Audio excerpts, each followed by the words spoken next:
धर्मशास्त्र और पुराणों में बताया गया है कि हर युग की साधना अलग होती है। सत्य युग, कठिन तपस्या से भगवान की प्राप्ति होती थी। त्रेता युग, बड़े बड़े यज्ञ करके देवताओं को प्रसन्न किया जाता था। द्वापर युग, विस्तृत मंदिर पूजा, अर्चन और विधि विधान प्रमुख थे।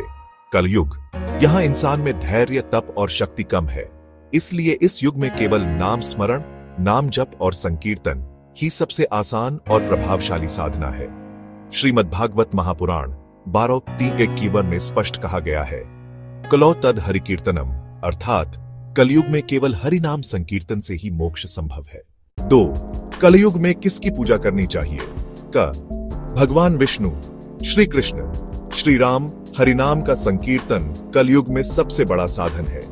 हरे कृष्ण महामंत्र, हरे कृष्ण कृष्ण कृष्ण हरे हरे, हरे राम राम राम हरे हरे, इसका निरंतर जप हृदय को शुद्ध करता है और भगवान की कृपा दिलाता है। श्री रामचरितमानस में तुलसीदास जी ने कहा है, कलयुग केवल नाम आधारा, सुमिरि सुमिरि नर उतरा ही पारा।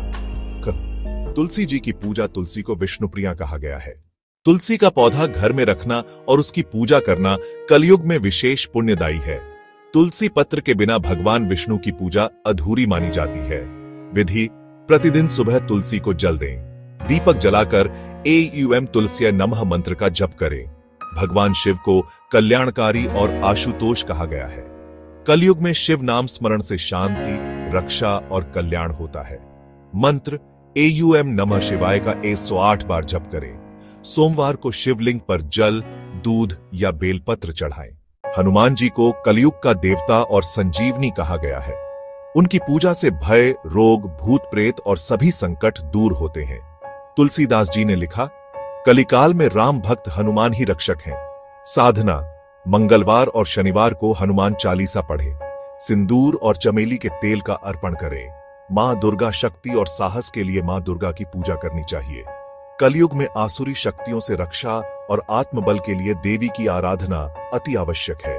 साधना: एम दुर्गाय नमः मंत्र का जप करें। नवरात्रि में दुर्गा सप्तशती का पाठ करें। 3. कलयुग के लिए सरल दैनिक पूजा विधि: सुबह 8 स्नान करके सबसे पहले भगवान को प्रणाम करें। 2. तुलसी को जल अर्पित करें। 3. 11 या 21 बार हरे कृष्ण महामंत्र का जप करें। 4. एम नमः शिवाय का जप करें। 5. दीप जलाकर छोटा भजन गाएं। मंगलवार शनिवार हनुमान चालीसा या सुंदरकांड का पाठ करें। रात को सोने से पहले भगवान का नाम स्मरण करें और दिन का समर्पण करें। 4. सारांश: कलयुग की सच्ची पूजा। कठिन यज्ञ और तपस्या सबके लिए संभव नहीं है। भगवान हरि का नाम जप, विशेषकर हरे कृष्ण महामंत्र, कलयुग में सबसे सरल और श्रेष्ठ साधना है। साथ ही तुलसी सेवा, शिव नाम स्मरण, हनुमान जी की भक्ति और मां दुर्गा की उपासना भी कल्याणकारी है। जो भी साधना करें, श्रद्धा और नियमितता से करें, वही सच्ची पूजा है।